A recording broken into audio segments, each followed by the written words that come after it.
Really works very, very good. Anyway, you have my information. And in addition, if you ever want to get a hold of me, Mark, I run a net on 7188 every night, and I've been doing that for about 17 years. Before that, I used to run a net down on 20 meters with other people that were net ops. But you'll find me down there. It starts at 10 o'clock if you're up late, and it goes to maybe quarter after 11. If you ever want to come in, it's a nice bunch of guys. It's not a good old boys net. It's it's about making friends and getting to know people and having people get to know us. There's a lot of nice people down there. There's other professionals. We got a couple of lawyers. Or maybe I shouldn't tell you that. We used to have some dentists, some podiatrists, and but just a lot of very, very nice people.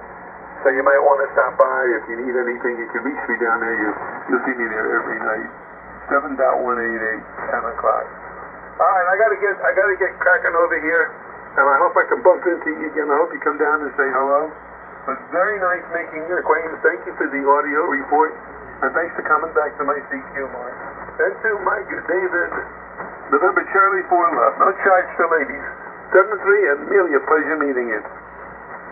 All right, 73, Mal, it was a pleasure meeting you, and it's always good to have a rag shoe rather than taking reports. Yeah, the radio sounded great, so it sounds like you're finished with that. I've got a Shure 444D and the DO104 sitting over here on the shelf. I haven't used them in quite a few years, but great, yeah. So I'll look for you guys. I'm usually not. I'm kind of busy now, but I'm planning on retiring at the end of the year. So after that, I'm going to be available. So I'll probably check in one of these nights and say hi to you guys and meet some people. That'd be great. And once I get all this antenna stuff situated. But it's been great to meet you. Thanks again. The radio's sounding great, and I hope to work you again real soon. Maybe we can meet up sometime. I don't know if you ever get up to the Orlando Hamcation. I try to get there every year with some guys from up here. So 7-3, and we'll talk to you soon. Thanks. We go to Orlando every year, except when we have the bad infection stuff. Everybody was afraid. We go there every year. We meet there, and on Saturday, we have a couple of tables that we all sit at to, show and tell and stuff like that, and to meet the guys from New York and New Jersey and Texas that come in, that are on, members of the net or come down to the net a lot. And then we go out to eat at the Olive Garden restaurant. We have a nice sit-down meal. The wives come, the children come. It's a very nice experience for everybody, and we love the Orlando Hamcation. Nothing finer. Maybe Miami in the old days. And I've been to Dayton. I don't know if you've been out there. I got one more story to tell you about the short ship of 4D. In the beginning, I had a 901. I don't know if you remember that. Yaesu 901. It wasn't a DM. I didn't have the memory in it, but I had the 901, and I was using a D104 microphone because it was an appropriate, impedance match. Whereas the old Shure microphone that I had was the gray-bodied one, which is a 50,000 ohm impedance, and it doesn't sound very good when you put it into a 600 ohm impedance situation. So I run into a guy, his call letters a W9BB, and his name was, I can't remember his first name, Jim Simon, and he happened to be the plant manager for Shure Microphones.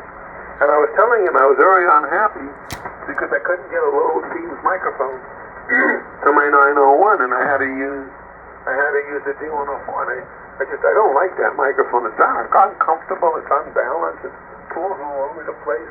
You got to clean it 20 times a day. So he said to me, you know what? He said to me, I'm going to make you a special element, which is going to be low impedance, with the short ship of 4 cartridge. And I'm going to send it down to you free of charge. You don't have to pay anything for it. I got your jet. He says, but I want you to make a test, and I want you to get on the air with your 901, and I want you to make 10 different contacts, not telling the people which microphone you're using, like a double-blind study, and then have them tell you which microphone they like better. So he did that, and he sent it down to me, and I I put it in the gray body because it fit in, you know.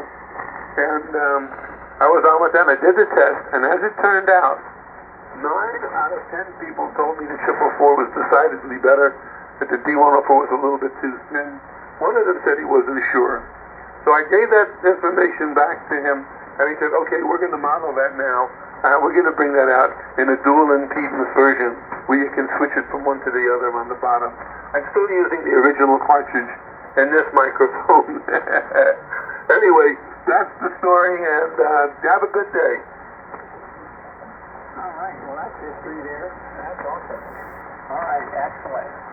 So, all right, well, next time we meet, I'll give you some more history, some interesting history. It goes on and on. But 7-3, and it's been my pleasure. I hope to see you in person one of these days, and I'm sure we'll run into you again real soon. Appreciate the chat, and best to you and yours. Have a great week. By the way, I'm looking at your signal here, and you're 20 dB over. That's mine right now. Just kissing it, you know? Just kissing it. And I calibrate the meters when I put it in. That's mine is 30 microvolts. So you're doing very, very good. Hey, really pleasure meeting you, Doc, and I hope if you have a little extra time one night, come down to 7188 and listen in. I think you'll like it. Or if you buy another microphone, or if you get a linear, or if you change your antenna.